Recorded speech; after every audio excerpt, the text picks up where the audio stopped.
జగన్నాథుడైన నారాయణునకు, జగద్గురువైన శంకరులకు, కుర్తాళ సిద్ధేశ్వరీ పీఠ వ్యవస్థాపకులైన మౌనస్వామికి అంజలి ఘటిస్తున్నాను. మహనీయుడైనటువంటి మౌనస్వామి సిద్ధేశ్వరీ పీఠాన్ని స్థాపించి 25,000 సంవత్సరాల క్రింద వారి గురువుగారు అచ్యుతానంద సరస్వతీ స్వామి అవతరింపజేసినటువంటి ఆ సిద్ధేశ్వరీ దేవిని కుర్తాళానికి తీసుకొచ్చిన తర్వాత సిద్ధుల యొక్క, దేవతల యొక్క రాకపోకలు మరింతగా పెరిగినాయి కుర్తాళానికి. హిమాలయము నుండి ఇప్పుడు ఋషుల గాలి వీస్తున్నది, హిమాలయము నుండి ఇప్పుడు ఋషుల గాలి వీస్తున్నది, కాళిక భైరవుని తోడ కాశీ నుండి వస్తున్నది, రమ్మని తన సుతులు వేడ రాధ అవతరిస్తున్నది, గురుపీఠము గనుక మీరు కూడా రండు కుర్తాళము. ఇప్పుడు అక్కడ ఋషుల గాలి వీస్తున్నది, కాళీ కాలభైరవులు విచ్చేశారు అక్కడికి, రాధాదేవి అవతరిస్తున్నది, మీరు కూడా రండి కుర్తాళం. కార్తీక మాసపు వెన్నెలలో పరమేశ్వరి యొక్క దివ్యమైన దరహాస చంద్రికలను, సిద్ధేశ్వరీదేవి యొక్క కరుణా కటాక్ష పూరితమైనటువంటి చిరునవ్వు వెన్నెలలను చూడటానికి నిండు పున్నమి వేళ ఆ పరమేశ్వరిని పూజిస్తే ఎంత బాగుంటుంది. నేను ఒకసారి ఎప్పుడూ అనుకున్నాను, నా చిరకాల వాంఛితమున హృదయేశ్వరి శ్యామకాళితో పూచిన మల్లె పూ పొదల పున్నమి వెన్నెల సూర్యపుత్రికా వీచికలుగా పాట వినిపింపగా దానిని తీర్చినట్టి నీలాచల సుందరిందలతూ అద్భుత రాగ సుధారశేశ్వరిన్. నాకు ఎప్పుడో ఒక కోరిక ఉండేది, మంచి కార్తీక పూర్ణిమ నాడు వెన్నెలలో యమునా నదిలో పడవ మీద ప్రయాణం చేస్తూ నా హృదయేశ్వరి అయిన శ్యామకాళితో ఆ పడవ మీద మంచి పాటలు వినిపిస్తే ఎలా ఉంటుంది అని అనుకున్నాను నేను. ఆ కోరిక తీర్చినట్టి నీలాచల సుందరిందలతో, నీలాచల నివాసిని అయినటువంటి కాళీ పరమేశ్వరి జగన్మాత కరుణామయి, ఆమె యొక్క దివ్య ప్రేమ, కామమునకు అతీతమైన దివ్య ప్రేమ బృందావనంలో ఉంటుంది. బృందావనంలో కామరహితమైన ప్రేమ ఎట్లా ఉంటుంది అనేది ఒక కార్తీక పూర్ణిమ నాడు ఒక అద్భుతమైనటువంటి ప్రయోగం జరిగింది. వెన్నెలలో దేవతలు విహరిస్తారు. మానస సరస్సు దగ్గరికి వెళ్ళినటువంటి వాళ్ళు, హిమాలయాలలో కైలాస మానస సరోవర యాత్ర చేసినటువంటి వాళ్ళు అక్కడ మానస సరస్సు దగ్గర పున్నమి నాడు వెన్నెలలో సరస్సు దగ్గర కూర్చొని చూస్తుంటారు. తెల్లవారేలోపు ఆకాశం నుండి నక్షత్రాలు అలా రాలిపడుతూ ఉంటాయి. దేవతలు దిగి వచ్చి స్నానం చేసి వెళ్తున్నారు అని విశ్వాసం. మత్స్య పురాణంలో చెప్పబడి ఉన్నది, పూర్ణిమ నాడు దేవతలు వస్తారు. ఆ వెన్నెలలో కాంతి సేతువు ఒకటి నిర్మించబడి ఉన్నది. ఆకాశము, భూమి నుండి ఆకాశము దాకా ఒక స్వర్గానికి నిచ్చెనలు అని ఎప్పుడో విశ్వనాథ వారు ఒక నవల రాశారు. అట్లానే ఒక కాంతి సేతువు నిర్మించబడి ఉన్నది. మానస సరస్సు నుండి స్వర్గం దాకా, దివ్య భూమికల దాకా. అక్కడ నుండి దేవతలు దిగి వస్తారు, మళ్ళీ పైకి వెళ్తూ ఉంటారు. ఆ పున్నమి నాటి వెన్నెలలో ఆ కాంతి సేతువును దర్శించగలిగినటువంటి ధ్యాన యోగులు జీవితంలో చరితార్థమైంది మా జన్మ, కృతార్థమైనా మేము అని అనుకుంటూ ఉంటారు. అటువంటి వెన్నెలలో దేవతలను ఆరాధిస్తూ ఉంటారు. మంత్రశాస్త్రంలో వెన్నెల దేవతలు కొంతమంది ప్రత్యేకంగా ఉన్నారు. చంద్రికా యక్షిణి, చంద్రకాళి మొదలైనటువంటి దేవతలు. చంద్రిక, ఆ చంద్రికా యక్షిణిని గనక మంచి పొన్నమి వేళ గనక ఆ మంత్రం చేసేటట్లయితే ఆ దేవత వెన్నెల వెలుగులతో వస్తుంది. వచ్చి చంద్రుడు ఏమిస్తాడో, చంద్రుడు ఔషధులకు అధిపతి, ప్రేమకు అధిపతి. ఆయన ప్రేమను ప్రసాదిస్తాడు, మనశ్శాంతిని ప్రసాదిస్తాడు.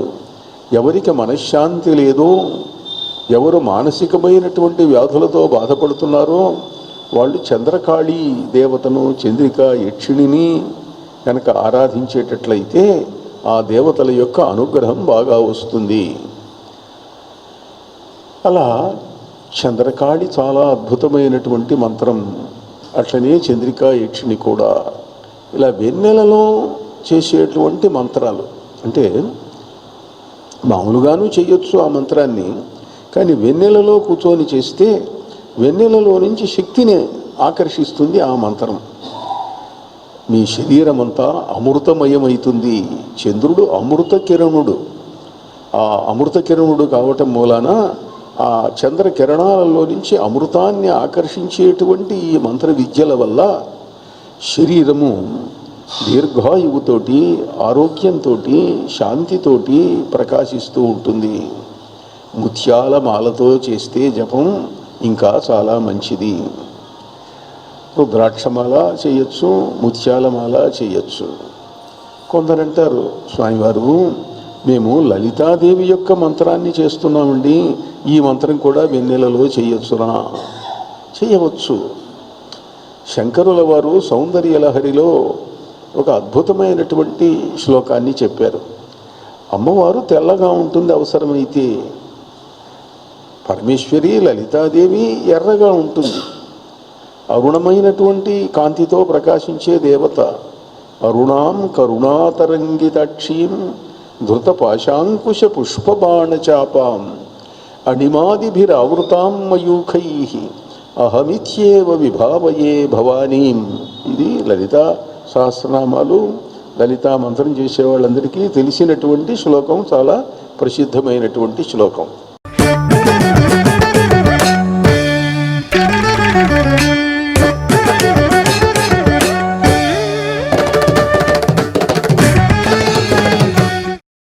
ఆ లలితాదేవి విద్యను ప్రసాదించేటప్పుడు తెల్లగా ఉంటుంది అన్నారు శంకరుల వారు. ఎలా తెల్లగా ఉంటుంది అంటే శరత్కాలపు వెన్నెలలాగా ఉంటుంది. ఇది శరత్కాలం, ఆశ్వీజం, కార్తీకం శరదృతువు. శరజ్యోత్స్నా శుద్ధాం శశియుత జటాజూటమకుటాం వరత్రాసత్రాణ స్ఫటిక ఘుటికా పుస్తకకరాం సకృన్నత్వా నత్వా కథమివ సతాం సన్నిదధతే మధుక్షీరద్రాక్ష మధురి మధురిణాః ఫణితయః. అమ్మవారు శరత్కాలపు వెన్నెలలాగా ఉంటుంది. చంద్రుణ్ణి తన మకుటం మీద ధరించి ఉంటుంది. వరదాభయ ఇవన్నీ ఉంటాయి. స్ఫటిక ఘుటిక పుస్తకకరాం, పుస్తక స్ఫటికం, ఘుటిక పుస్తకం, ఇవన్నీ కూడా ఉంటాయిట. శంకరుల వారి కాలం నాటికే పుస్తకం అన్న మాట సంస్కృతంలోకి వచ్చేసింది. ఎందుకంటే సౌందర్యలహరిలో శంకరుల వారు చెప్పారు కనుక. వేదంలో పుస్తకం అన్న మాట ఎక్కడా లేదు. తర్వాతి కాలంలో, అనంతర కాలంలో పెర్షియన్ భాషలో నుంచి పుస్తకం అన్న మాట సంస్కృతంలోకి ప్రవేశించింది అని భాషాశాస్త్రవేత్తలు, చాలా ప్రామాణికులు చెప్పారు. స్ఫటిక ఘుటికా పుస్తకకరాం సకృన్నత్వా నత్వా కథమివ సతాం సన్నిదధతే మధుక్షీరద్రాక్షా మధురి మధురిణాః ఫణితయః. తేనెలాగా, పాలలాగా, ద్రాక్షరసంలాగా తీయగా ఉండేటువంటి వాక్కును ప్రసాదిస్తుంది. ఆ తెలుపు రంగుతో వెన్నెలలాగా ఉన్నటువంటి లలితాదేవిని గనక ఉపాసించేటట్లయితే, అలా ప్రియమైనటువంటి వాక్కులను పలికేటువంటి వాళ్ళు పూర్వజన్మలోనూ ఈ జన్మలోనూ అలాంటి సరస్వతీ సముపాసన చేసిన వాళ్ళు అయి ఉంటారు. జన్మాంతర ఫలితాలు ఈ జన్మలో వెంటనే ఫలిస్తూ ఉంటాయి. ఈ జన్మలోనూ సాధించవచ్చు దేవతానుగ్రహం వల్ల. అటువంటి వెన్నెల రాశి అయిన దేవతను భావిస్తూ ఉండేటట్లయితే పరమేశ్వరి యొక్క దివ్యానుగ్రహం కలుగుతుంది. సరస్వతి తెల్లగా ఉంటుంది, లలితాదేవి అవసరమైనప్పుడు తెల్లగా ఉంటుంది మీరు భావిస్తే. కానీ ఎప్పుడూ తెల్లగా ఉండేటువంటి వాళ్ళు సరస్వతి. శివుడు తెల్లగా ఉంటాడు. పురాణాలలో కథ ఒకటి ఉన్నది. ఈ సృష్టి ఎట్లా జరిగింది అని చెబుతూ, సృష్టికి మొట్టమొదట 3 అండములుండెను. ఒక అండంలో నుంచి శివుడు సరస్వతి పుట్టారట, ఇద్దరూ తెల్లగా ఉంటారు. ఒక అండంలో నుంచి బ్రహ్మ లక్ష్మి పుట్టారట, ఇద్దరూ ఎర్రగా ఉంటారు. మరొక అండంలో నుంచి విష్ణువు కాళీ నారాయణి పుట్టిందిట. మళ్ళీ పార్వతి అంటే ఓ చిక్కున్నది. పార్వతి పచ్చగా ఉంటుంది, నారాయణి కాళీ నల్లగా ఉంటుంది. అలా ఈ వర్ణాలను గురించినటువంటి విచిత్రమైన విశిష్టమైనటువంటి కథలు మనకు పురాణాలలో కనిపిస్తాయి. శివుడు సరస్వతి తెల్లగా ఉంటారు. ఈ విషయాన్ని గురించి ఒకసారి ఒక సన్నివేశంలో చాలా సంవత్సరాల కింద, ఓ 40 ఏళ్ల కింద అనుకోండి, విశ్వనాథ వారు నేను మరొకరు కలిసి ఒక ప్రయాణం చేస్తున్నాము, సాహిత్య యాత్ర. దాంట్లో పక్కన ఉన్నవారు కులపతి గారు, ప్రసాదరాయ కులపతి, ఆశుకవిత్వం బాగా చెప్తారు కదా, మీకు తెలుసు కదా అన్నారు విశ్వనాథ వారితో. అవును నాకు తెలుసును అన్నారు. ఇప్పుడు ఏదన్నా వారిని మీరు చెప్పమని అడగండి, బాగుంటుంది, సరదాగా మనం కాలక్షేపం చేద్దాం, ప్రయాణంలో వెళ్తున్నాం కదా అన్నారు. సరే ఉత్సాహంగా బాగానే ఉంది. సరస్వతి మీద ఓ పద్యం చెప్పండి అన్నాడు ఆయన. ఏదో పద్యం చెప్పాను నేను. అరుణారుణంబైన అధరాధరంబులో వశ్యసిద్ధులు దాల్చు భవ్యశక్తి, హైరణ్య గర్భ విద్యా రహస్యమునేర్చు మహిత వేదాకార మంత్రమూర్తి, వలపు పుట్టిన నాటి తొలి ఉషస్సులలో నిరాగమ్ము నెరిగిన రసికరాజ్ఞి, ముందు వెన్కలు లేని పురుటి నిప్పులతోడి ప్రకృతి నేలిన బ్రహ్మపట్ట మహిషి, సారక విలోక కంఠ ఘంటారవమ్ము రస జగత్ సృష్టికాదిమరంగ భూమి, సకల సమ్మోహక మహేంద్రజాల విద్యా నలువనాయిక నాలోన వెలయుగాక అన్నాను. అంటే నేను చెబుతానండి ఓ పద్యం అన్నట్టు విశ్వనాథ వారు. ఏదో ఉత్సాహంగా సరదాగా వెళ్తున్నాం కాబట్టి అని ఆయన శివస్య స్త్రీమూర్తి అని మొదలుపెట్టి ఓ శ్లోకం చెప్పాడు. అప్పుడు పక్కన ఉన్నవారు అన్నారు, శివస్య స్త్రీమూర్తి ఏమిటనండి అంటే సరస్వతి అన్నాడు ఆయన. సరస్వతి శివుని యొక్క స్త్రీ రూపము అన్నాడు ఆయన. ఇదేమిటండి, ఇది ఎక్కడ ఎవరు చెప్పలేదే, మీరు శివుడి యొక్క స్త్రీ రూపం సరస్వతి అని చెబుతున్నారు ఏమిటి అన్నారు. అంటే అప్పుడు ఆయన ఈ 3 అండముల కథ పురాణాలలో ఉన్నది అని చెప్పి, సరస్వతీదేవి శివుడు ఒక అండములో నుంచి పుట్టారు, ఇద్దరూ తెల్లగా ఉంటారు, వెన్నెలలాగా ప్రకాశిస్తుంటారు అని ఆయన ఒక విశిష్టమైనటువంటి అంశాన్ని ఆయన గుర్తు చేసి, నేను కూడా ఆ శివు చెబుతాను అని ఏదో సరదాగా పద్యాలు మాట్లాడుకునేటప్పుడు చెప్పుకోవటం ఉంటుందనుకోండి. మా ఊళ్ళల్లో చిన్నప్పుడు కొప్పరము, ఏల్సూరు వాటిల్లో పద్యాలను మాట్లాడుకునేటువంటి వాళ్ళు. మనకు తిరుపతి వెంకటకవులు రాసిన ఉద్యోగ విజయాల నాటకాలు చూస్తుంటే మాట్లాడుకునేది, బాబా ఎప్పుడు వచ్చి తీవు సుఖులే భ్రాతలు సకులు సోదరులు అన్నట్టుగా మాట్లాడుకునేవాళ్ళు. ఎప్పుడు వచ్చి తీవు మరి ఎల్లరును కుశలంబెగా, ఏవో ఇట్లా సరదాగా పద్యాల్లో కబుర్లు చెప్పుకుంటూ ఉండేటువంటి వాళ్ళు ఆ రోజుల్లో. అలా శరత్కాలపు వెన్నెల, ఆ వెన్నెలలో ఉండేటువంటి దేవతలు, ఆ దేవతలను ఉపాసించినటువంటి వాళ్ళు. ఏ వ్యక్తి అయినా సరే తాను కుండలిని సాధన చేస్తే ఆ కుండలిని సాధనలో సహస్రారమునందు వెన్నెల కురుస్తుందిట. సాధనలో రెండు పద్ధతులు. ఆకాశంలో దివ్య కాంతి ఉన్నది. ఆ కాంతి అలలు అలలుగా మన మీదకి ప్రసరిస్తూ ఉంటుంది. తటిఝరీం కామపి సంప్రపశ్యన్ ఆకాశత సర్వతనౌ పతంతీం మౌనేన తిష్టేద్యమినాం వరిష్ఠో యద్యేతదంబాస్మరణం ప్రశస్తం. ఆకాశంలో మెరుపులు మెరుపులుగా ఉన్నది. అది అలలు అలలుగా, రేణువులు రేణువులుగా మనలోకి ప్రసరిస్తుంది. రేణుకా మంత్రంలో ఉండే రహస్యం ఇదే. రేణువులు కలిగింది రేణుక. రేణువులు కలిగింది రేణుక. ఏమిటి రేణువులు? కాంతి రేణువులు. అనంతమైనటువంటి తేజో రేణువుల యొక్క సముదాయాన్ని ఆకర్షించేటువంటి విద్య రేణుక అనంటే. అది మీరు సాధన చేస్తూ ఆకాశం నుండి నాలోకి దివ్యశక్తి ప్రసరిస్తున్నది అని భావిస్తే ఆ భావనకు అనుగుణంగా ఆ శక్తి దిగేటువంటి పద్ధతి అది అని చెప్పి.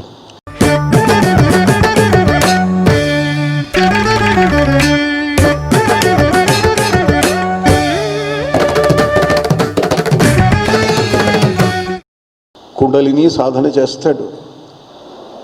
మూలాధారం దగ్గర ఎక్కడో నిద్రపోతున్నది ఆ భుజంగి సర్పం, నిద్రపోతున్నది. నిద్ర లేపాలి దాన్ని. పిండే కుండలిని శక్తి శైవ బ్రహ్మాండ చాలిక నిద్రాతి జడదేహేషు యోగి దేహేషు ఖేలతి. బ్రహ్మాండములను కూడా కదిలించేటువంటి ఆ కుండలిని శక్తి నిద్రపోతున్నది మనిషిలో. దాన్ని ఎవడు లేపగలుగుతాడో ఒకసారి లేస్తే అది పడగ విప్పి పైకి వచ్చేస్తుంది. ఆ పడగ విప్పి పైకి వచ్చేటువంటి అది అలా అలా షట్చక్రములను దాటి పైకి చేరుతుంది. నాగ జాతి పడగల మీద మణి ఉంటుందిట. మహనీయుడైనటువంటి రామానుజాచార్యుల వారు సర్పానికి నాగానికి ఉన్నటువంటి తేడాను ఆయన చోట చెప్తాడు భాష్యంలో. చెప్తూ సర్పం అంటే మామూలు పాము, నాగం అంటే మణి ఉన్నటువంటిది. ఆ జాతిలో ఉండేటువంటి తేడాలు ఉన్నాయి. మామూలుగా అయితే రెండు ఒకటిగానే భావిస్తామనుకోండి, కానీ ఆయన ఆ ప్రత్యేకమైన తేడాను ఆయన చక్కగా చెప్తాడు రామానుజుల వారు. ఆదిశేషుడు నాగదేవత. బహువన పాదపాబ్ధికుల పర్వత పూర్ణ సరస్వతీ సహిత మహామహీభర్ము అజస్ర సహస్ర ఫణాళి దాల్చి దుస్సహతరమూర్తికిన్ జలధిశాయికి పాయక శయ్యయైన అయ్యహిపతి దుష్కృతాంతకుడనంతుడు మాకు ప్రసన్నుడయ్యడున్. ఆదిశేషుడు మాకు ప్రసన్నుడగునుగాక. మణిదీప విరాజితుడైనటువంటి 1000 పడగలతో ప్రకాశించేటువంటి స్వామి ఆదిశేషుడు అంటే. 1000 మణుల కాంతులు ఆయన శిరస్సు మీద వెలుగుతూ ఉంటాయి. అటువంటి మణిదీప విరాజితుడైనటువంటి వ్యక్తిని చూడాలి, దేవతలను చూడాలి అని అంటే దానికి సంబంధించినటువంటి సాధన చెయ్యాలి. దీప సాధనలు అని ఉన్నాయి. మణిదీపములను చూడాలి. దీపంలో నుంచి దేవతను చూడవచ్చు. మంత్రశాస్త్రంలో దీపదుర్గ అని ఒక దేవత ఉన్నది. దీపదుర్గ అంటే దుర్గాదేవి యొక్క యంత్రం వేస్తారు. యంత్రం వేసి దాని మీద దీపం వెలిగిస్తారు. ఆ దీపం వెలిగించి ఆ దీపదుర్గా మంత్రం చదువుతూ పురస్చరణ చేస్తే రోజు చేయవలసిన పద్ధతిలో కనుక చేసేటట్లయితే కొన్నాళ్లకు ఆ దీపంలో దేవత కనిపించటం మొదలు పెడుతుంది. దీపంలో దేవత కనిపిస్తుంది దీపదుర్గా. హోమంలో దేవతలు కనిపిస్తారు. హోమం మహాదీపం అది. ఆ మహాదీపమైనటువంటి హోమాగ్నిలో దేవతలను చూడటం ఎవరికైనా సాధ్యమే. నిరంతర హోమములు చేసేటువంటి దేవతలు అగ్నిలో దేవతలను చూస్తారు. ఆ దేవతలు మాట్లాడతారు. దేవతలతో మనం మాట్లాడవచ్చు. దివ్యమైనటువంటి దర్శనం 2 రకాలు. ఒకటి కళ్ళు మూసుకొని ధ్యానంలో చూడటం ఒక పద్ధతి. కళ్ళు తెరిచి దీపంలో చూడటం, కళ్ళు తెరిచి అగ్నిలో చూడటం. 2 మార్గాలలోనూ సాధన చేయవచ్చు. దీంట్లో దీపాలలో కూడా కార్తీక దీపం బాగున్నది. కార్తీక మాసంలో దీపం వెలిగిస్తే పరమశివుడు సంతోషిస్తాడు, పరమేశ్వరి సంతోషిస్తుంది, విష్ణుదేవుడు సంతోషిస్తాడు. దామోదర మాసం గనుక. అయితే దీపంలో కూడా కదలని దీపం, కదిలే దీపం. కదలని దీపం ఒకటి ఉన్నది, కదిలే దీపం ఇంకోటి ఉన్నది.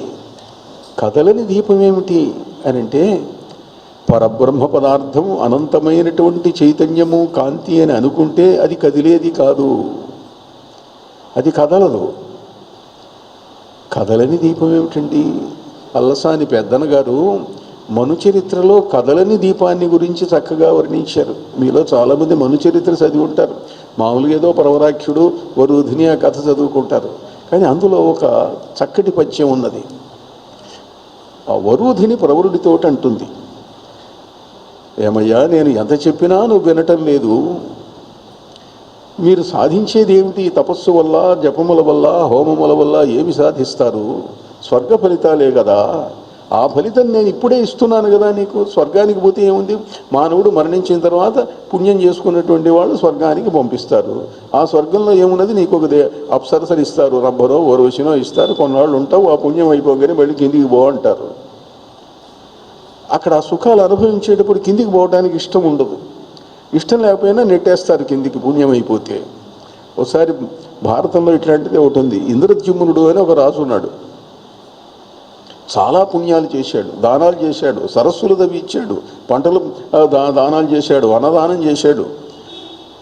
చేస్తే స్వర్గానికి వెళ్ళాడు. కొన్ని వేల సంవత్సరాలు ఉన్నాడు. ఒకరోజు ఇంద్రుడు పిలిపించి, నీ పుణ్యం అయిపోయింది, ఇంకా కిందికి పో అన్నాడు. పుణ్యం అయిపోవటం అంటే ఏమిటి అన్నాడు. అంటే నువ్వు చాలా పుణ్యాలు చేశావు, నీ పుణ్యాన్ని ఇప్పుడు ఇంక ఇవాళ భూమిలో స్మరించే వాళ్ళు ఎవరూ లేరు, నీ పుణ్య ఫలితం అయిపోయింది అన్నాడు. అంటే ఇంకా ఎవరన్నా ఉన్నారేమోనండి అన్నాడు. సరిపో వెతుక్కో అన్నాడు. ఎవరైనా ఉండేటైతే నాకు ఎవిడెన్స్ తీసుకొచ్చి చూపించు, సాక్ష్యం తీసుకురా అన్నాడు. అంటే వాడు వెతికాడు. ఎవరిని చూసినా నన్ను మీరు ఎరుగుదురా అంటే, నువ్వెవరో మాకు తెలియదు పో అన్నాడు. చిట్ట చివరకు ఒక్క చోట ఒక మహాసరస్సులో ఉండేటువంటి ఒక పెద్ద కప్ప, మడూకం, నన్ను ఎరుగుదువా నువ్వు అన్నాడు. నిన్నెందుకు ఎరగను మహారాజా, నీవు తవ్విన సరస్సు కదా ఇది, దీంట్లో నేనున్నాను చిరకాలంగా అన్నాడు. చాలు. దేవదూతలు చూశారు, ఉన్నాడంటే వీడికి ఎవిడెన్స్ ఉన్నది, ఇంకా భూమి మీద ఇతడి పేరు ఉన్నది అన్నాడు. భూమి మీద మన పేరు ఎంతకాలం ఉంటుందో అంతకాలం స్వర్గంలో ఉంటారు వాళ్ళు. అంటే మన పేరు ఉండటం అంటే వీడు దుర్మార్గుడు, పనికి మాలినవాడు అని గుర్తుపెట్టుకోవటం కాదు, మంచిగా ఉండాలి పేరు. ఈయన పుణ్యాలు చేశాడు, మహానుభావుడు, ప్రజలకు ఉపకారం చేశాడు, ఇలాంటిది కనుక ఉండేటట్లయితే అప్పుడు వాళ్ళు స్వర్గంలో ఉంటారట. కనుక కార్తీక మాసంలో పుణ్యం చెయ్యండి, కార్తీక మాసంలో దానాలు చేయండి, దీపదానాలు చేయండి, నవగ్రహ దానాలు చేయండి, శివుడికి దానం చేయండి, విష్ణుదేవుని పేరుతో దానం చేయండి. ఇప్పుడు వీడు ఎట్లాంటిదంటే, ఇప్పుడు మనం పుణ్యం చేస్తే కదా వచ్చే జన్మలో మళ్ళీ మీకు ఈ ఐశ్వర్యము, భోగము, సుఖము, మంచి ఉద్యోగాలు, సద్యోగాలు, వ్యాపారాలు ఇవన్నీ వచ్చేది. ఎప్పుడో పెట్టారు, ఇప్పుడు అనుభవిస్తున్నారు. ఇప్పుడు పెట్టండి, తర్వాత మళ్ళీ అనుభవిస్తారు. ఇప్పుడే కాస్త పెట్టుబడి పెట్టుకోవాలన్నమాట. కనుక కార్తీక మాసం అంత శక్తి సంపన్నమైనటువంటిది కనుక ఆ ఇంద్రద్యుమ్న మహారాజును మళ్ళీ, సరే నాయన ఉండు ఇంకా కొన్నాళ్ల పాటు అని అన్నట్ట ఇంద్రుడు.